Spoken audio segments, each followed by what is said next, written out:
today, we are going to discuss the module 4 ng ating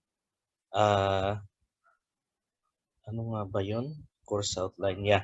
We're going to discuss the module 4 ng ating Forex 101. So to start, let me share my screen with you.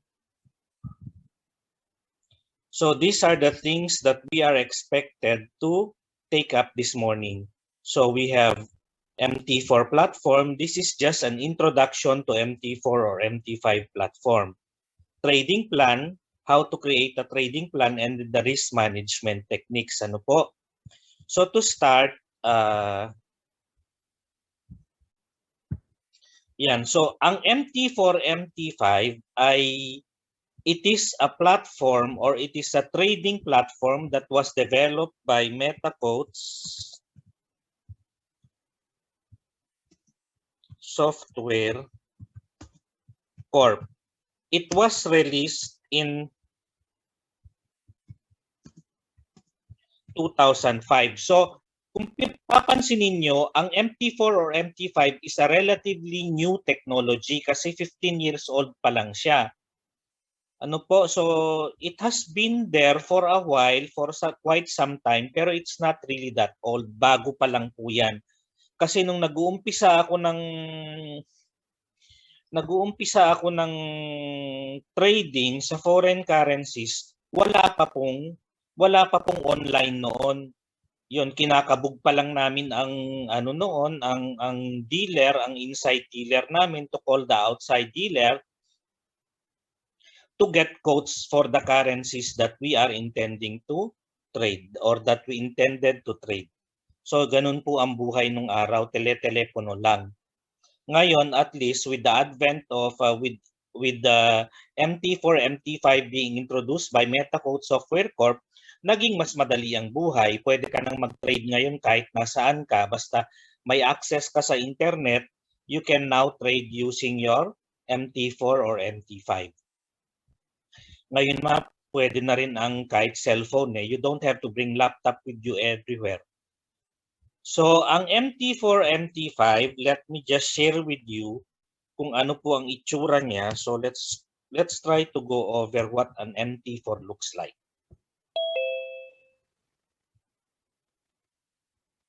Naglo-load lang po.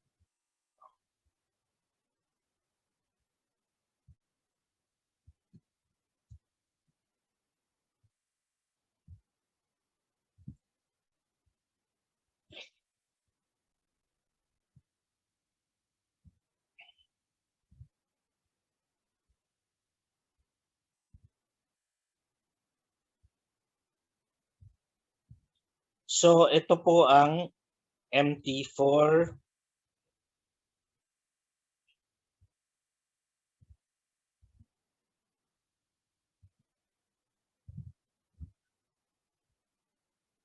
Dali lang.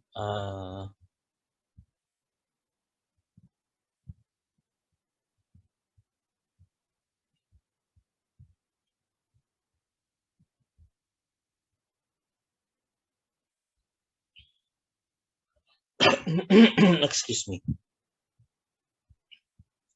So ang MT4 account po, ang MT4 platform, ganito yung itsura niya. Meron siyang tinatawag na market watch. Yung dito sa market watch niya, this is where you see all the securities that are being traded or all the assets that are being traded. You can have a host of forex pairs, or you can have indices, or you can have itong mga to, indices kasi ito eh. This is the S&P 500, this is the UK FTSE Index, this is Nasdaq, this is Euro 50, this is from CAC 40, DAX 30, and then this is the Australian Ordinaries 200, no? So Hang Seng Index, Nikkei Index, India. So yan po, yung mga different stock market indices, you can trade them also here. And then you also have yung Bitcoin, or you have yung mga precious metals natin or semi-precious metals natin. And you also have mga commodities. So pwede ding i-trade dito, ano po? So yun po yung mga iba-ibang assets na pwede mong i-trade dito. Now you can see this by using this by looking at the symbols on the left side. Makikita mo kung ano yung bid and ask niya nung asset na yon, makikita mo rito. So if you want to trade that, yes. Hello po. Kung halimbawa gusto mong i-trade ang GBP, you just double left click this, lalabas po ito. Dito ka maglalagay ng order mo. Ito yung sinasabi ko sa inyo that if you would want to put a 100,000 contract out there to trade, you just click 1. 1 is for 100,000. Yan po ang base natin. So, ang reference natin laging 100,000. So, if you say 0.5, that is 0.05 of 100,000. So, 0.05 of 100,000 is 500. So, kung nag-trade ka ng 0.1, that is 10% of 100,000, that is 10,000 contract. So, ang 0.05 pala, sorry, is 5,000 contract. Excuse me. So kung magpo 0.01 ka, that is now your 1,000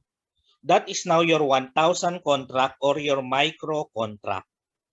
So I hope that is clear with you, ano po? So dito pwede ka maglagay ng stop loss mo, pwede ka maglagay ng take profit mo dito. Ang stop loss mo should always be below or above your entry price, your intended entry price depending on your position. Ano po? So kung buying ka, ang stop loss mo ay below your entry price. Kung selling ka, ang stop loss mo is above your entry price. And then yung take profit mo, of course, self-explanatory yan. Kung ano yung target mo na tingin mo pupuntahan ng presyo, that is where you take profit. Ngayon, makikita mo itong presyo dito, this is the active price of the security that you intend to trade. Halimbawa, ito 1.3733, ito po yun, 1.3733. Yung 8 po dito is the additional pipet for you to for the price to be able to allow the price to be more sensitive to price fluctuation. So for additional accuracy lang 'yan para sa mga galaw ng presyo para sa ating trade, para sa ating volume na tine-trade, ano po? So kung makikita mo itong first 4 decimal places lang ang talagang being taken into consideration. So if you click sell by market, ibig sabihin pag click mo to, close lang po ang market ngayon kaya ayaw niyang i-take. Pag click mo to, ibig sabihin automatic, instantaneously, it will execute your order. Pagka ito naman ang click mo, it will instantaneously execute your order. Meaning, market execution ang gusto mong mangyari. Pag click mo, yun na yun. Pag sinabi mong buy, ngayon ka bibili at that price, at this price. Ngayon, if you click buy, ano ang makukuha mong presyo? Is it the bid or ask? Siyempre, kung magbabuy ka, makukuha mong presyo ito. Kung magse-sell ka, makukuha mong presyo yung bid. Excuse me. So clear po tayo dyan, ano? Ngayon naman, madako tayo sa tinatawag na pending order. Ang pending order po, if you think, halimbawa, you are intending to buy, but you are thinking that the market will still go down and you would want to buy somewhere here. So you put a buy limit. Mag-aantay ka. Ito yung mga tipong nag-aantay ka ng presyo. So if you want to say, let's say, for example, you want to buy at a lower price from the current price of 3733, let's say you want to buy at 3713. 3710 or 3700. Halimbawa, diyan ka magba-buy, yan, ibig sabihin aantayin mo muna ang presyong bumaba pa bago ka mag-buy. Kaya mo ginagamit ang buy limit. So you put that, ayaw niya kasi Sabado, yan. So ang sell limit naman po, if you want to sell and you are waiting for the price to go higher before you sell, you click the sell limit. Aantayin ng pag na-hit yung presyo mo, saka mag-activate yung order mo. Ngayon, ito namang expiry date dito ay wala na yung tinanggal na nila yung kasi dati nung araw nung hindi pa automated kasi ngayon you can click any date na ngayon eh. Dati may mga order diyan na GTF yung expiry niyan. May mga order dati diyan na GTF yan, sandali lang. GTF stands for Good Till Friday. OCO means one cancels the other. OCO. One cancels the other, yes, OCO. Tapos, GTT, Good Till Today. So, yan po yung mga typical na order noon. So, hanggang ang ibig sabihin ng validity ng order at pending order mo, it is only good up to Friday. Ang validity ng order mo, if an order is already executed, it will cancel the other. So if one order is already executed, it will cancel the other. Tapos good till today, at the end of the trading day, nagka-cancel out din yung order mo. So yun po yung ibig sabihin ng mga orders na yon. Probably may encounter mo ulit yon, pero most likely hindi na kasi ito, when you set the expiry of your order, pwede mo nang iset kahit anong araw dito. Pwede kang maglagay dito ng hanggang kailan mo gusto. Yan. Or until today, pag sinabi mong today, you just check today, lalabas yan. No? Yan. So you just check yung today dito sa ilalim, lalabas po yung date na yung date today. So yun po that is how you, that is an introduction of the placing orders and the market watch. Ngayon naman sa navigator natin, dito mo makikita lahat ng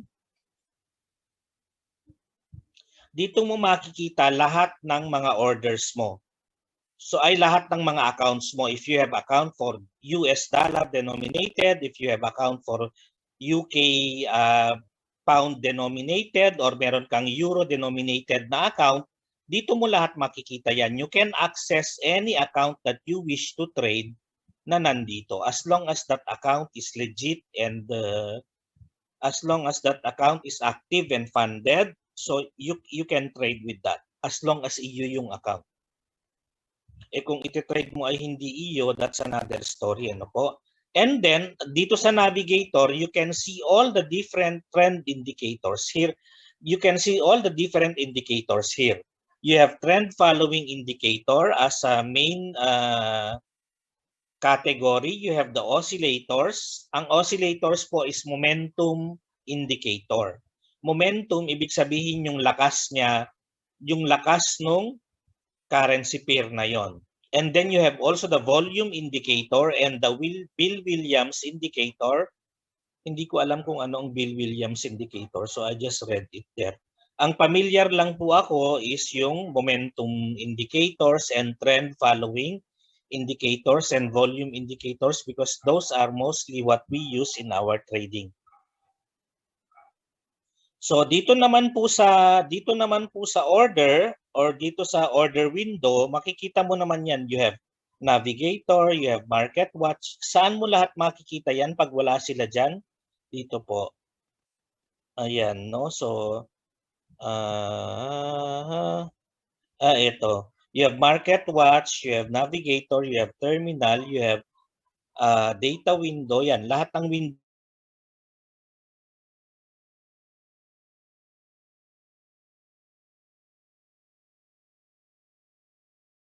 ay itong terminal na to, Ayan, nagluloko na naman si Converge.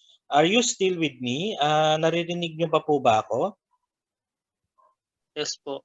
Okay. Thank you po. So yung terminal window po natin, nandito yung pagka sinabing if you click the trade, pagka nag-open trade ka, makikita mo dito yung status dito sa ano mo, sa running balance mo, makikita mo yung profit and loss dito. Nagbabago as the price moves. So makikita mo dyan. Tapos dito naman sa swap, kung meron ka ng swap na na-incur, makikita mo din dyan. Tapos ilalabas din dito, somewhere here, you will see yung margin required, and then yung free margin mo, yung equity mo, makikita mo kung anong current status ng trade mo. It will compute for you. No need to compute for yourself. Ano po? So makikita mo dyan. And then, after that, pag niliquidate mo, magre-reflect na yan dito sa account history. Paano po ba yung account history natin?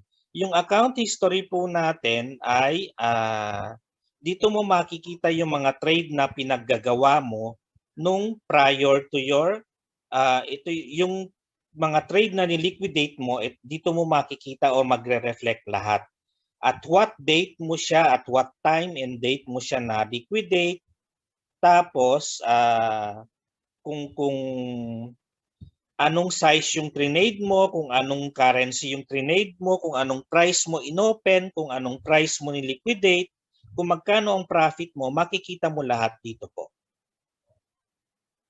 In other words, it will reflect all the liquidated transactions or trades that you made with the platform. And then sa news naman natin, ito naman yung mga running news na lumalabas. And then yung alert mo na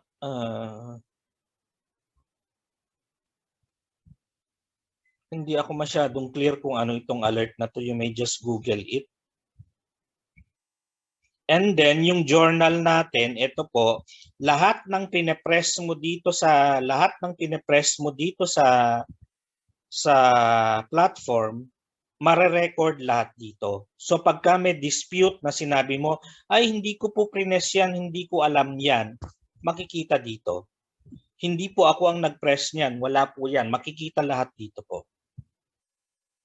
So there's no, hindi po tayo madaling makapag ano po dito. So be careful in giving out your passwords, ano, kasi they might click and click and click, magamit nila, and pag na-click po dito, official na po yun. Ibig sabihin, hindi na po pwedeng bawiin. So that's it for our MT4, MT5 introduction lang naman. If you would want to learn more about MT4, MT5, ito naman yung kanyang tinatawag na terminal. This is the chart window. So yung chart window, pagka ikaw ay gusto mong makita kung ano ang ano ng British pound, ang chart ng British pound, you just drag, no? Halimbawa USD JPY, you just click and then drag. Makikita mo kung ano yung chart niya dito. So kung gusto mong tanggalin itong mga to, then you may just remove it. You may just delete the indicator and then matatanggal po yung indicator. Yan. You just point and then click and then delete, matatanggal po yung indicator. It will clean up the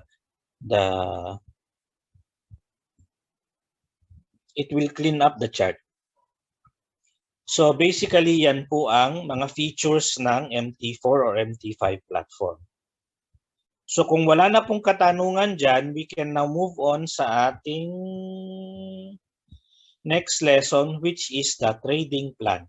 So how do you do a trading plan? Basically, there are 5 steps in creating your trading plan. The first one is, kasi pag ikaw ay papasok sa market, 3 ang presyong kailangan mong malaman.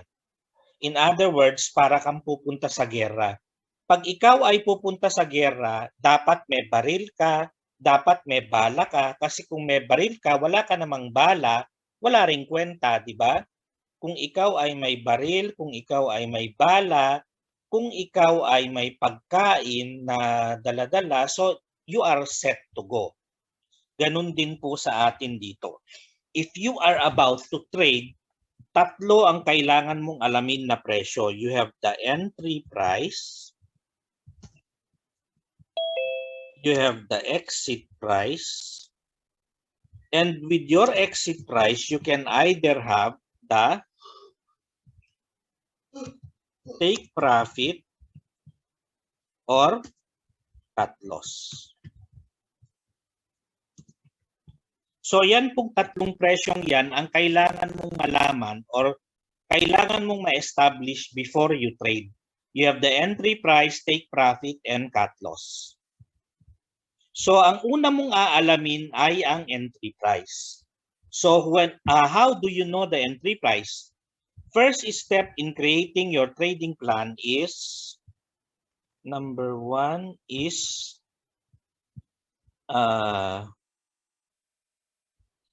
identify market structure. Kaya inuulit-ulit ko po ito sa aking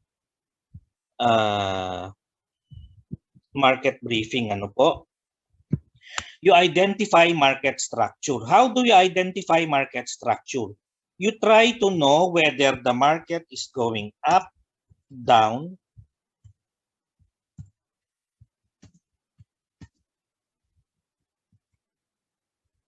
yan, up, down, or ranging ang market. Ibig sabihin ng ranging ang market, nagko-consolidate ang market. So you try to identify whether the market is going up or going down or ranging siya. Once you have identified the market, kung saan siya papunta, number two is you have to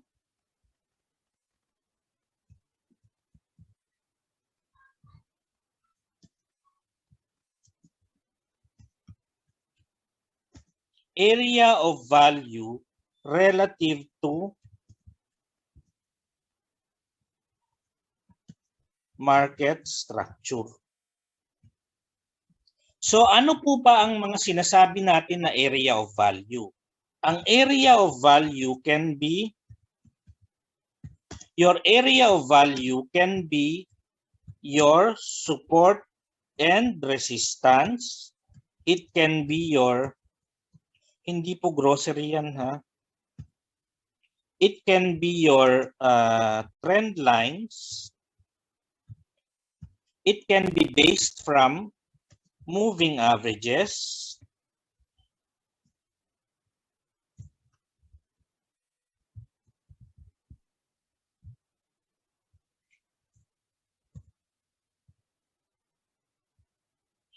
It can be from your pivot point. Or it can be from your Fibonacci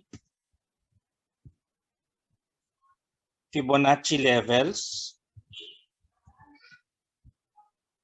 So those are the common areas of value that you can identify based on your market structure. So pagka alam mo na kung paano kukuhanin to, ang next step mo ngayon ay,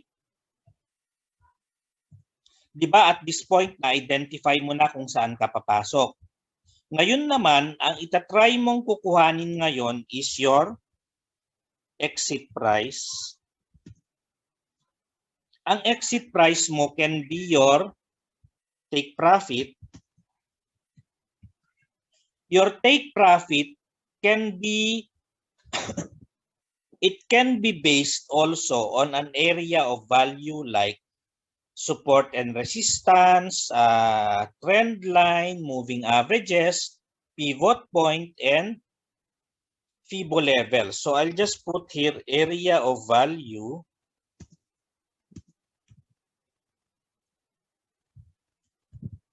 And it can also be your mali. Sorry ha, mali. May nilagpasan akong point. Ang take profit mo can be determined by your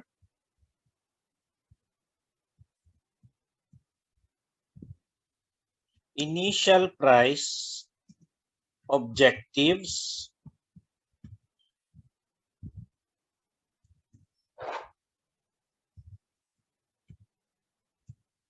based on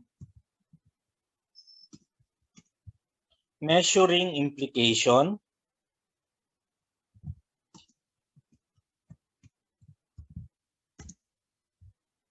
I am assuming that alam nyo po kung ano ang initial price objective and measuring implication kasi I am also assuming that you have attended my previous classes on Forex 101. We dealt with those things here in the introduction of technical analysis. Initial price objective based on measuring implication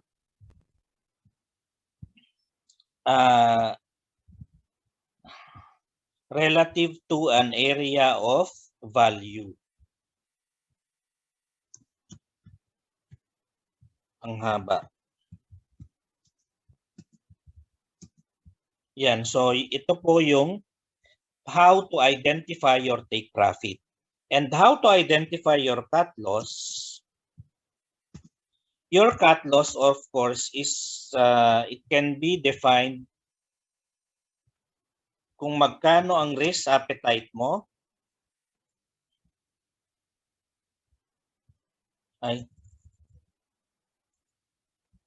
Your cut loss is usually based on ATR,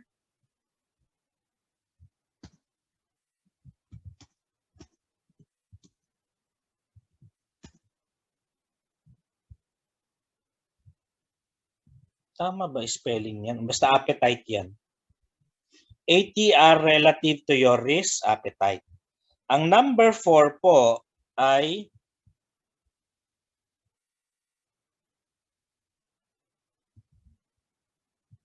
apat lang pala, sorry, akala ko 5.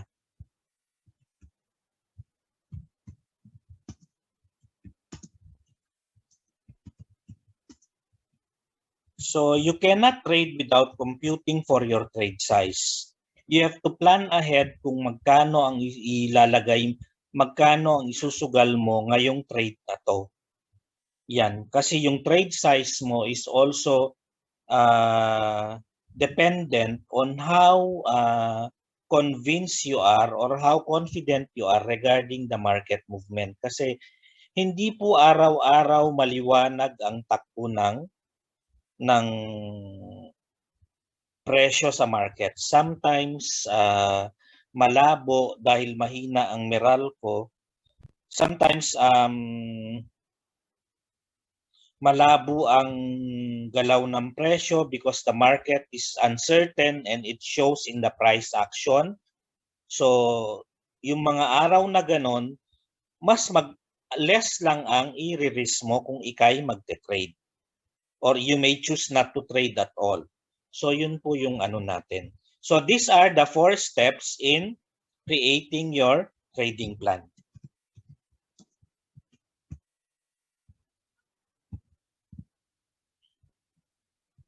So kung wala na pong katanungan dyan, tayo naman ay dadako ngayon sa risk management techniques. Ano po? Ang risk management techniques po, ang number 1 na ginagamit natin dyan ay ang straightforward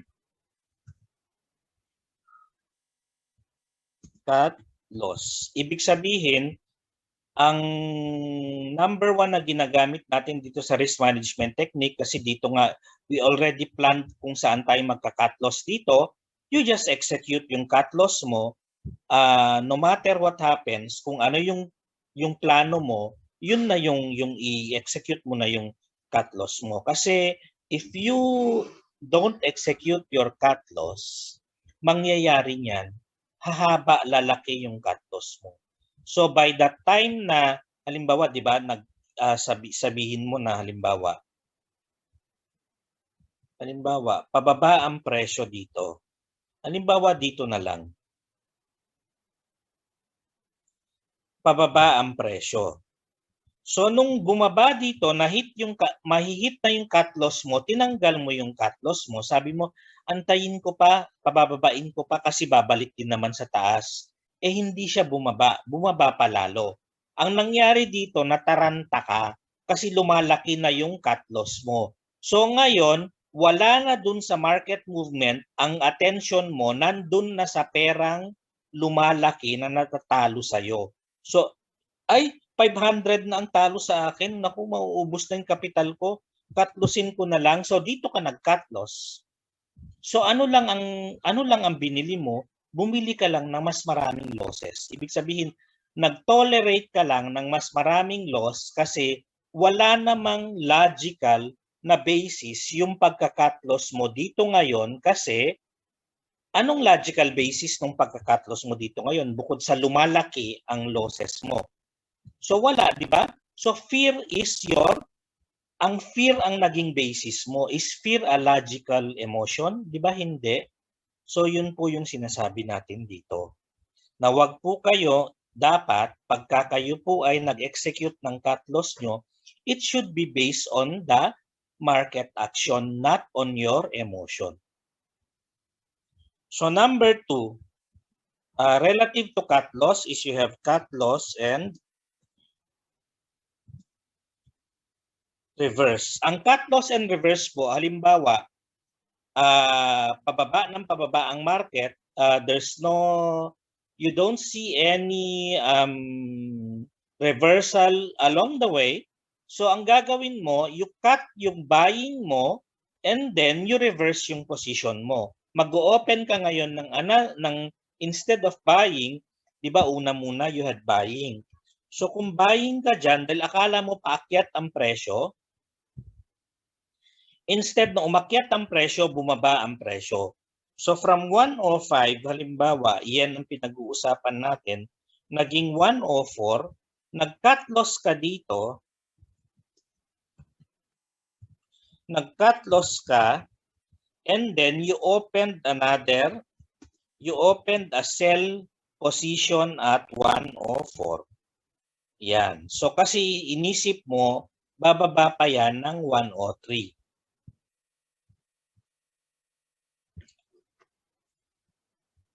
So ganun po ang cut loss and reverse. That is how you manage your trade when you see that the trend has reversed in full force. So ibig sabihin, nag-reverse na siya from the prevailing trend.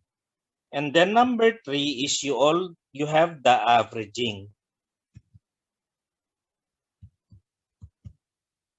Ang averaging naman po, ang ibig pong sabihin yan, halimbawa,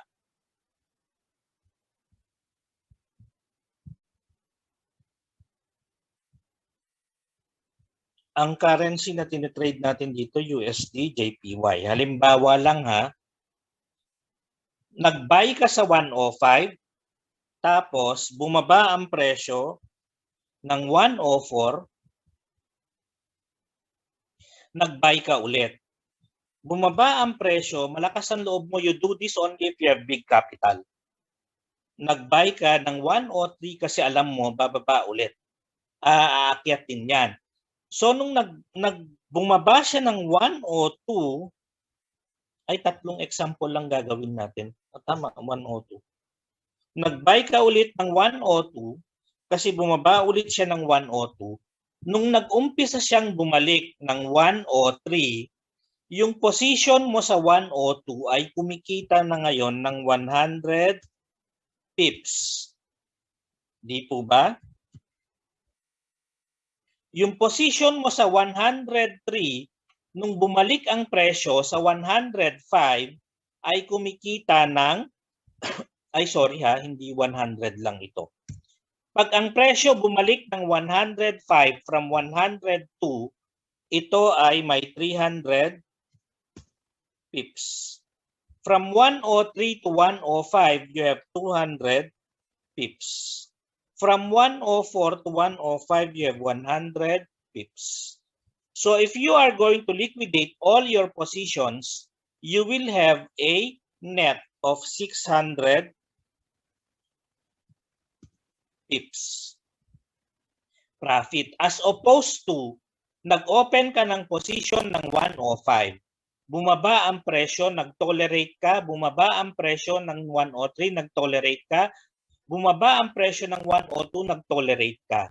Ibig sabihin, magto-tolerate ka ng ganung kalaki. Nung bumalik siya ng 105, wala ka pa rin kinita. So clear po sa inyo yon? So nag-tolerate ka lang ng napakalaki, only at the end of the day, bumalik ang presyo ng 105, wala ka namang ginawa. So wala ka pa rin kinita. Ganun po yun lang po ang ibig kong sabihin nun. So in order for you to take advantage of the dip of the price, dip meaning DIP, when you want to take advantage of the price dipping, then you can choose or you can opt to open your another buying position at lower levels. So you can opt to buy at 104, 103, 102. This is of course hindi pikit mata na magbabay ka. You have to analyze yung technicals mo or you have to analyze the market. Kung aakyat pa ba siya? Kasi kung hindi na siya aakyat, bakit ka pa magbabay, di ba? So magka-cut and reverse ka na. So ang number 4 po natin na step ay ang pyramiding. Hindi po networking ito ha. So ang pyramiding naman po, halimbawa, nag-buy ka, you bought at 105. Umakyat ang presyo ng 106. Nag-buy ka ulit. Umakyat ang presyo ng 107. Nag-buy ka ulit. Umakyat ng 108. Nag-buy ka ulit. Tama na yan. So from 105 to 108, you had a profit of 300 pips. From 106 to 108, you had the profit of 200 pips. From 107 to 108, you had the profit of 100 pips. So all in all, ang profit mo dito is 600 pips. Ilan lang ang ginalaw ng presyo from 105 to 108? 300 pips, tama po ako. Ang total na ginalaw niya ay 300 pips. Pero ang profit mo is times 2 because nag-pyramiding ka on its way up. So you were able to multiply or you are able to grow yung profit mo as the price is moving along in your favor. You are able to grow yung profit mo exponentially. Or how do you want to describe that? When you want to grow your profits exponentially while the market is in your favor, you do the pyramiding. That is how you do it. So clear po tayo dyan? So kung wala na pong question dyan, ang next naman, ang last natin na step is ang tinatawag na hedging or locking. Ang hedging or locking po, halimbawa, mayroon kang buying ng 104.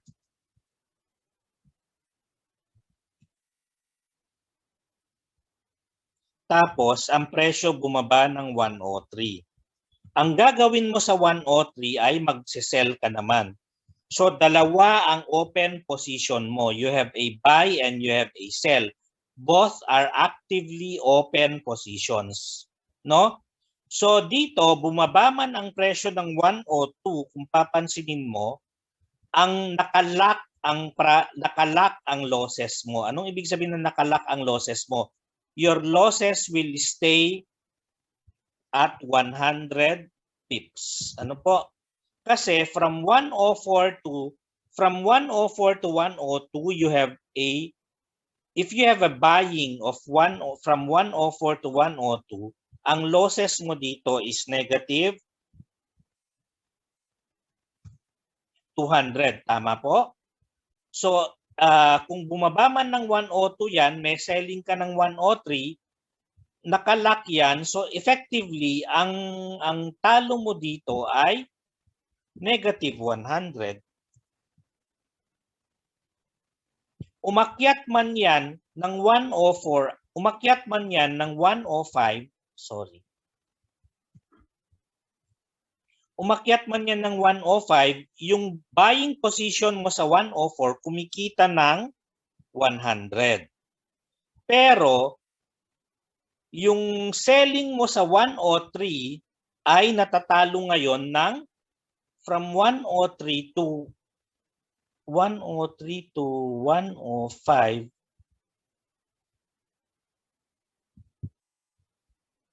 From 103 to 105 is negative 200. So effectively, ang loss mo dito is negative pa rin, negative 100.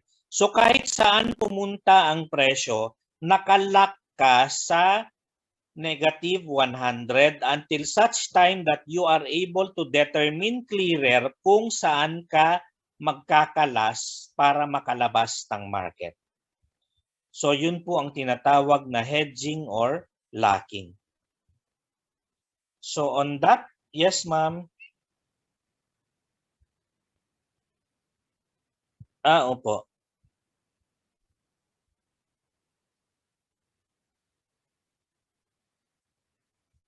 Yung locking po. Opo.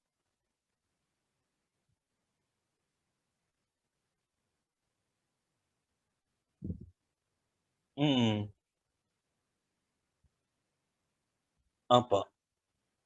Ayun po ang yun po ang thank you for sharing your experience, Ma'am Joanne. That is ginagamit po 'yan pagka magulong-magulo na yung isip nyo dahil magalaw masyado yung market and you want na-execute nyo na yung order nyo and you do not want to cut loss, so you can lock actually. Yan. That is one of the ways na pwede mong gamitin yung or pwede ka ring mag-lock ng profit. Hindi naman kailangan losses lagi ang nilalock mo. You may want to lock a profit and then later on, take advantage of the direction of the price kung decide at a later time kung halimbawa, ang sinasabi ko po ay halimbawa, di ba ito? 105, nag-buy ka. Ang presyo ngayon ay umabot ng 106. Di ba meron kang profit dito? So ang gagawin mo ngayon, kasi alam mo na ang Japanese yen ay bumababa. Halimbawa lang, no? Halimbawa gumagalaw ang Japanese yen in one day ng 100 pips. So ang gagawin mo dito, mag-open sell ka. Kasi ang alam mo, 100 pips lang ang ginagalaw ng Japanese yen sa isang araw. So pagdating ng 106, bababa din yan. So in order for you to take advantage of the dip of the price, from 106 to 105.50 halimbawa, so pag bumaba yan ng 105.50, mag-liquidate ka ng selling mo and then you let the price go up some more. So makakapag-liquidate ka dito sa selling mo ng 50 pips. So you have 50 pips profit. So magkakaroon ka ng 50 pips profit dito. So from 105.50, umakyat uli siya ng 106. So meron ka na namang 100 pips na profit. Tama po? Yan. So meron ka na namang 100 pips na profit from 105. So ang total profit mo ngayon, nung umabot ang presyo ulit ng 106, naging 150 pips. So that is just earning extra. That's one way also of applying your hedging or locking. It doesn't have to be always in a negative position. So kung wala na pong katanungan, may assignment po ata ako, may isang nagtanong sa inyo. Ano po ba ang difference ng institutional trade or and versus a retail trade? Sino po ba ang institutional traders?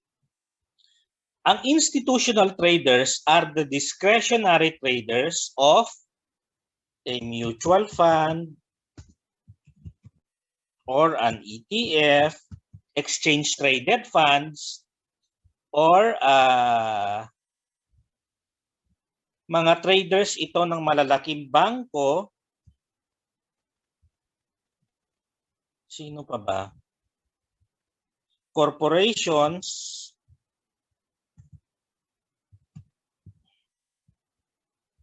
insurance companies. Ito po yung mga traders who work for mutual funds, exchange-traded funds, banks, corps, insurance companies, and ibig sabihin, they are being employed not to trade for themselves, but to trade for other people. Yan ang sinatawag na institutional traders. Institutional traders, or sometimes called discretionary traders.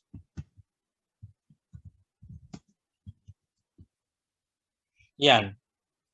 They trade for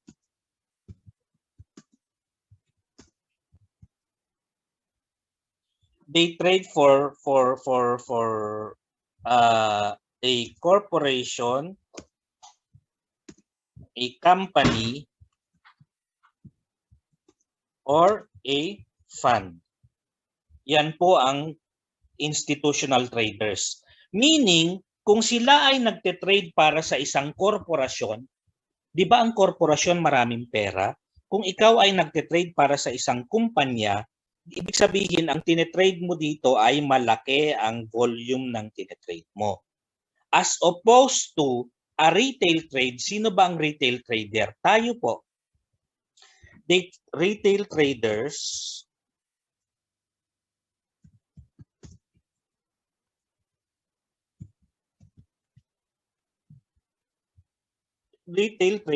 trade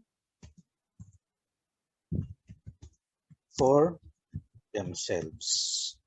Ayan. So since you trade for yourself, ang pera na tinetrade mo is limited. So when you compare these two, kumbaga parang you are comparing a pebble to a boulder. Yan. So boulder, hindi ibig sabihin mas hubad, no? Boulder na B-O-U-L-D-E-R.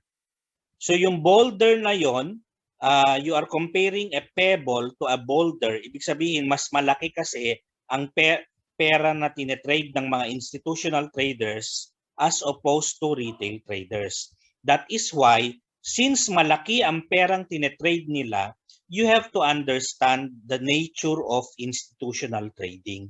Ang mga institutional trading po, nangyayari po yan, kaya po nila tinetrade yung mga yan because they have huge amount of money, ano? So they are in a constant lookout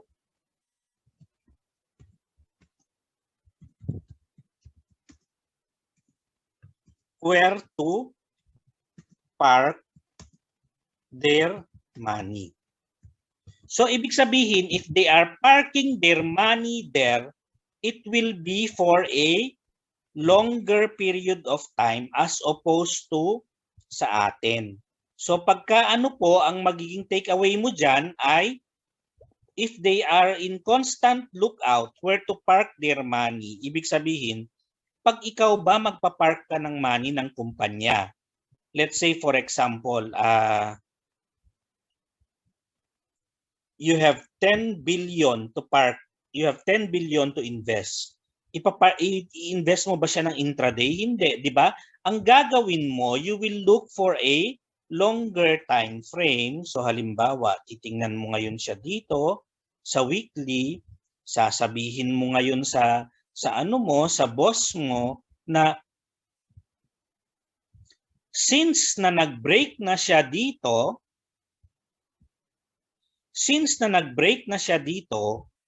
pwede nating antayin ang presyo, aantayin natin ang presyo na umabot ng from here, umabot ng dito natin aabangan ang presyo. Dito tayo mag-liquidate. If we are going to buy here, no matter what the random noise is going to happen in between, we will just neglect that and take profit here. So ganun po mag-isip ang institutional trader. Hindi po tulad sa atin na bawat akyat at galaw ng presyo, iniinda natin because what we want to happen is take advantage of the small fluctuations of the price in the market. Yun po ang difference po natin sa mga institutional investors. That is why ang takeaway natin dyan, whenever we see a support or resistance in higher time frame, it is ibig sabihin we pay or we heed those levels or we pay respect to those levels kasi most likely a huge amount of money is waiting in that area. Ibig sabihin, hindi kayang labanan yan ng 1,000 dolyar ko yung billions of dollars na nakaabang dyan. Yan. So it is wiser. Would you, if you are a pebble, would you meet a boulder that is rolling down? Would you meet it head on? Or you will stay away? Di ba you will stay away? So ganun po yung ano nun. I hope na yung ating discussion po ng institutional trade or ng institutional trade versus a retail trade nakatulong po sa inyo ngayong umaga ng pag-a-appreciate ng market. No po? So on that note, I would like to thank all of you for joining us ngayong umaga sa ating munting talakayan